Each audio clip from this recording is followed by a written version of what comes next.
انہیں کی کتاب کے اندر ساری چیزوں کو صاف ستھرے انداز میں بیان کیا، لیکن محض حسد، بغض اور عناد کی وجہ سے انہوں نے نہ صرف یہ کہ اپنے ایمان کو تباہ و برباد کیا، ساتھ ہی ساتھ دنیا و آخرت کا بھی نقصان انہوں نے اٹھایا۔ اس کے بعد آج انشاءاللہ تعالی آیت نمبر 161 جس میں اللہ رب العالمین نے بیان کیا ان الذین کفروا وماتوا وهم کفار، کہ جو لوگ اس حال میں مرے کہ وہ کافر تھے، اور اگر لفظی ترجمہ کریں گے تو بے شک جن لوگوں نے کفر کیا، ان الذین کفروا، بے شک جن لوگوں نے کفر کیا، کفر سے مراد کیا؟ اللہ کا انکار کیا۔ اللہ کا انکار کرنے والا کافر ہوتا ہے اور اللہ کا اقرار کرنے والا مسلمان ہوتا ہے۔ ایک لفظ جو ہمارے یہاں عام طور پر استعمال ہوتا ہے، لفظ اردو کا لفظ ہے جسے ہم کافر بولتے ہیں، تو معنوی اعتبار سے یہ کوئی گالی یا کوئی گندا لفظ نہیں ہے، لیکن ذہنیت ہماری کافر کے تعلق سے ایسی بنی ہوئی ہے کہ اگر کسی کو کافر کہا جائے تو ایسا لگتا ہے کسی کو گالی دی جائے۔ آپ تھوڑا سا اس پر سمجھنے کی کوشش کریں کہ کافر یہ ایک لفظ ہے اور اردو گرامر میں اس میں فاعل کا صیغہ ہے۔ جیسے اس میں فاعل کا صیغہ ہے عابد، عابد کا معنی کیا ہوتا ہے؟ عبادت کرنے والا۔ کسی کا نام ہوتا ہے عادل، عادل کا مطلب فیصلہ کرنے والا۔ اسی طریقے سے شاہد، یہ سب اس میں فاعل کا صیغہ ہے جو ایک وزن پہ آ رہا ہے۔ شاہد کا معنی گواہی دینے والا۔ تو اردو کے اندر ایک لفظ استعمال ہوتا ہے کافر۔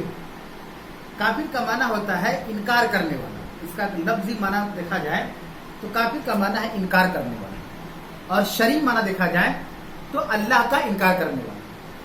اسی طریقے سے جو لوگ غیر مسلم بھائی ہیں ان کے نظر میں ہم کافر ہیں، کیونکہ ہم ان کی معبود کا انکار کرتے ہیں۔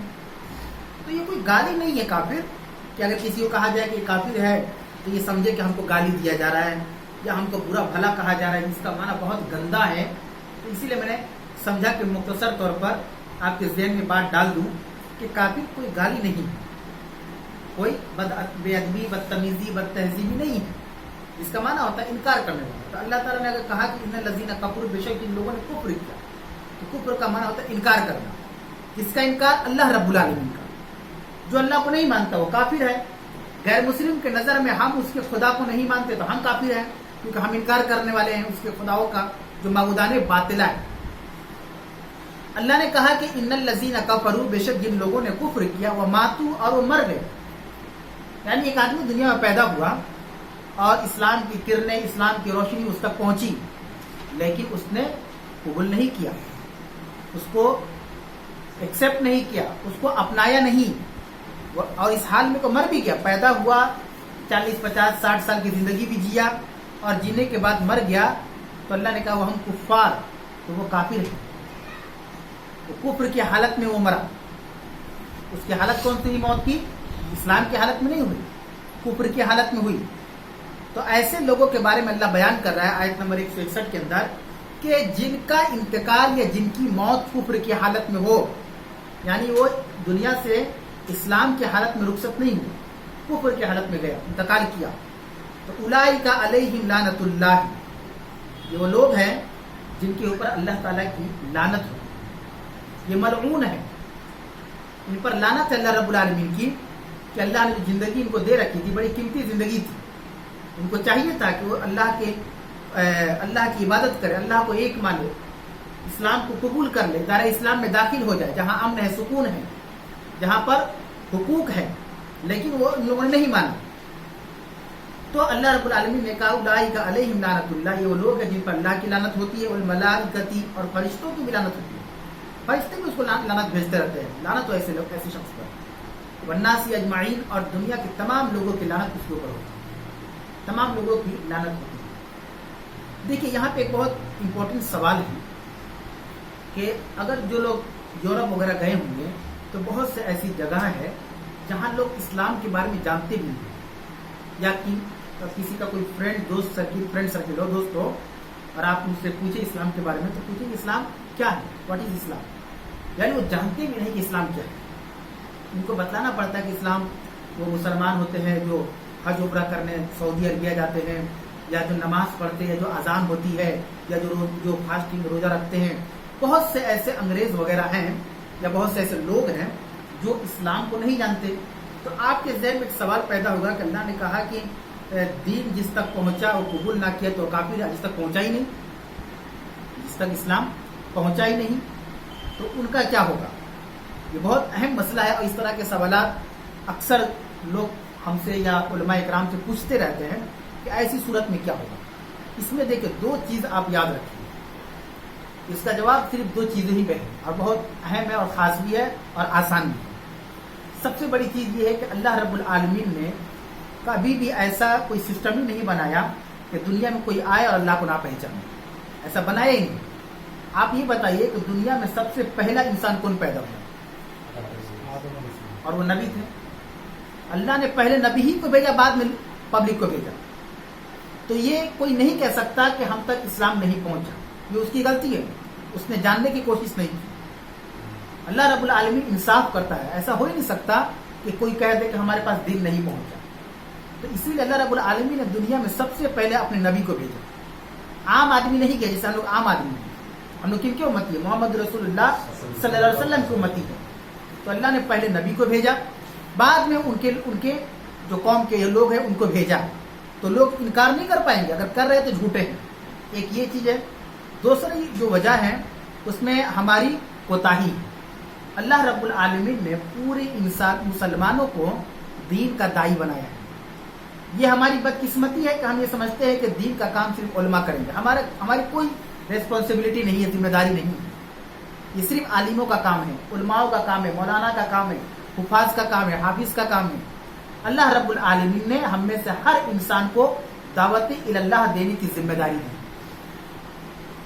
یہ الگ بات ہے کہ چونکہ علماء اس کے زیادہ جانکار ہوتے ہیں اور ماہرین ہوتے ہیں تو اس کی دعوت کے حقدار زیادہ ہوتے ہیں. تو یہ ماہرین اور یہ ہمارے اندر کوالٹی پیدا کرنا ہماری بھی ذمہ داری ہے. تو اگر کوئی یہ غیر مسلم کہہ رہا ہے کہ ہم تک اسلام ہی نہیں پہنچا تو ہم قبول کیسے کریں؟ تو اول بات یہ کہ جھوٹا ہے وہ، اور دوسری بات یہ ہے کہ کوتاہی ہمارے اندر ہے کہ ہم نے بھی کوشش نہیں کی. تو جس ملک کے اندر جو مسلمان بھائی ہیں، بہن ہیں، ان تمام لوگوں کی ذمہ داری ہے، مردوں کی بھی اور عورتوں کی بھی، کہ وہ دعوت اللہ ایک دوسرے کو کیا ہے ریفر کرتے رہے. جیسے ہم نے یہ قرآن کی آیت آپ کو بتا دیا. تو اب آپ لوگوں کی یہاں سے ذمہ داری ہوتی ہے، جیسے آپ لوگ یوٹیوب میں چینل بنا کے چھوڑنا چاہتے ہیں. چھوڑنے کا مقصد کیا ہے؟ تاکہ اور پھیلے. یہ محدود نہ رہے، لمیٹڈ نہ رہے، بس یہاں پہ جو لوگ تھے انہوں نے سنا اور جو آن لائن میں بس وہی سن پائیں اور آگے نہ بڑھ پائیں. یہ چینل بنانے کا مقصد ہی یہ ہے کہ اس کے ذریعے سے دین پھیلے. اس کے ذریعے سے یہ علم جو ہے قرآن کا وہ ہم لوگوں تک صرف نہ رہے بلکہ اور آگے بڑھتے رہے. اور آپ لوگوں کی بھی ذمہ داری بنتی ہے کہ جو آپ کے ملنے جلنے والے ہیں، جیسے ہم میں سے جتنے لوگ یہاں موجود ہیں سب کے گھر والے موجود نہیں ہیں. تو اب آپ جا کے اپنے گھر والوں کو سنائیں کہ آج ہم نے یہ باتیں سنی، کیونکہ آپ دائی ہیں. اللہ نے یہ ذمہ داری آپ کو دے رکھی ہے کہ آپ اس چیز کو آگے بڑھاتے رہیں. تو اللہ رب العالمین نے کہا کہ جو کفر کی حالت میں مرے گا، جس کا انتقال کفر پر ہوگا، اس پر اللہ کی بھی لعنت ہوتی ہے، فرشتوں کی بھی لعنت ہوگی، اور جتنے بھی لوگ ہیں سب کی لعنت اس شخص کے اوپر ہوگی. اس کو ملعون کہہ سکتے ہیں، جس پر لعنت کی جاتی ہے جو ملعون، اس کو ملعون کہا جاتا ہے. آگے اللہ رب العالمین نے فرمایا خالدین فیہا. یہ جو ملعون شخص ہے جس کا انتقال کفر کی حالت میں ہوا ہے، یہ اس میں ہمیشہ ہمیشہ رہیں گے. کس میں؟ جہنم میں. یہاں پر جہنم کو پوشیدہ رکھا گیا، یعنی لفظ نہیں آیا ہے کہ خالدین فی النار، وہ جہنم میں ہمیشہ ہمیشہ رہیں گے. نار کو یہاں پہ مخفی کیا گیا ہے، پوشیدہ کیا گیا ہے. لیکن آپ اندازہ لگائیے کہ جس پر اللہ کی لعنت ہوگی وہ کہاں جائے گا؟ ظاہر سی بات ہے، جس پر اللہ کی رحمت ہوگی، مدد ہوگی، وہ جنت میں جائے گا، جس سے اللہ راضی و خوش ہوگا. اور جس پر اللہ لعنت کر دے، اللہ کے فرشتے لعنت کر دے، ساری انسانیت لعنت کر دے، تو کیا وہ جنت میں جا سکتا ہے؟ وہ نہیں جا سکتا. اللہ نے وہی یہاں بیان کیا خالدین فیہا. ایسا شخص جو ہے یہ جہنم میں تو جائے گا ہی، لیکن ہمیشہ ہمیشہ رہے گا، نکلنے کا کوئی چانس نہیں. جیسے ہم مسلمان اگر اللہ کی ذات میں کسی کو شریک نہیں ٹھہرائے ہیں اور دیگر اعمال میں ہماری کچھ کمی بیشی ہو جائے تو اللہ تعالیٰ ایک معینہ مدت تک جہنم میں ڈال کے ہم کو نکال دے گا. ایک وقت ہوگا 10 سال 20 سال 30 سال آپ جہنم میں رہیں، چونکہ آپ نے اللہ کی ذات میں کسی کو شریک نہیں ٹھہرایا ہے تو آپ کے اوپر جہنم حرام ہے. تو اللہ پھر وہاں سے نکال کے جنت کے اندر